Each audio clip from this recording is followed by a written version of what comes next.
this morning it's like stop and go with the snow flurries. Yes, and it will be stopped for a while early this afternoon. You might say, where's our snowstorm? Well, it's going to kind of reinvigorate by later on today into early this evening. And that'll be the worst part of it because the temperatures will really be dropping as we head into the evening hours after the sun goes down. And the snowfall intensity will ramp up as well. And speaking of snowfall, we're taking a really pretty look over toward Central Park. It's some nice big flakes mixed in there.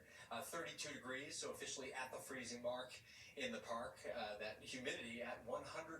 So the atmosphere is fully saturated right now, allowing those snowflakes to reach all the way down to the ground. 31 at Teterboro right now, 34 in Newark, you're 33 at LaGuardia. So right along coastal areas, especially down the shore, 34 Belmar and Toms River, just above the freezing mark, allowing that snow to switch over to rain. Then it goes back to snow when it comes down a little bit heavier, grabs some colder air from up above. So it's kind of back and forth in that respect. North and west definitely at or below the freezing mark, solidly up toward Newburgh, only about 28 degrees, but less in the way of moisture up there. So just some very light snowfall activity there. The steady snow is right along the I-95 corridor, including New York City. This extends down to Middlesex County, getting some social media reports from Middlesex County of upwards of an inch or so of snow there. This extends up into lower Westchester, Fairfield County, Connecticut. Long Island has been going kind of back and forth between rain and snow, mainly snow right now. So here's that lull that we were talking about heading into the early part of the afternoon. At midday, yeah, a little bit of light snow out there, and then it does nothing for a little while before the area of low pressure really starts getting organized offshore. And everything kind of comes together. Everything consolidates. The radar will look more impressive by later on today. You'll get some of these darker bands forming, indicating some heavier snowfall rates, especially by the time the sunset happens around 5 o'clock. And then right into the early part of the evening, some steady to heavy snowfall at times before the last flakes are flying around, say, 10 p.m. here in the city. It takes until about midnight or just beyond for that snowfall to exit portions of Long Island. And then really cold overnight tonight, cold enough so that any melting that took place, any standing water will freeze pretty solid out there on untreated streets and sidewalks into tomorrow morning. Tomorrow's a day that'll turn pretty windy. And with these temperatures in the 30s, it'll feel more like the 20s with the wind gusting up to about 30 miles per hour. That wind ahead of an Arctic cold front, that blasts on through here tomorrow night. And by Tuesday morning, you're talking about numbers in the upper teens in the city, maybe even some single numbers well to the north and west, feeling about 10 degrees colder, of course, with the wind. In terms of today's snowfall, about 1 to 3 inches. It happens in different ways, though, depending on where you are.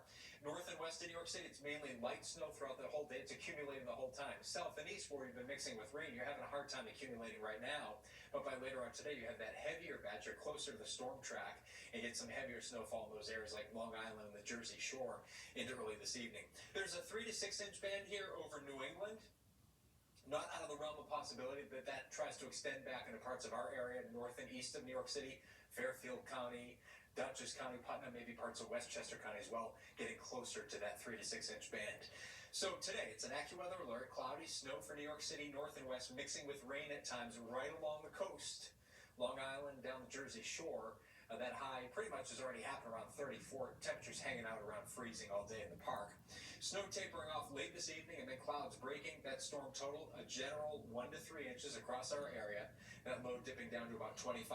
It's sun and a few clouds, brisk and cold tomorrow. Turning pretty windy, again, gusting up to about 30 miles per hour. And then much colder at night. So 36 by day tomorrow. You cut that in half tomorrow night, you're down to 18 degrees. Bright but cold on Tuesday, only 25 for a high, despite a full day of sunshine. Wednesday, less cold, more clouds, about 34. And our warmest day of the week is Thursday. Maybe a rain or snow shower, that high getting up to 39. Behind that front, even colder. On Friday, only 30. Saturday's numbers may have to be adjusted. Some of our models are showing temperatures staying in the teens and low 20s. Right now, we're going for around freezing, but definitely getting colder by Saturday night, down to about 14 degrees. So multiple Arctic blasts in the foreseeable future, as well as some unsettled weather, maybe some more snow chances coming up on the horizon. On the other side of the break, Eyewitness News continues. We'll see you then. Imagine throwing dirt on me and I shine like this. Never thought they would see a time like this. The pressure starting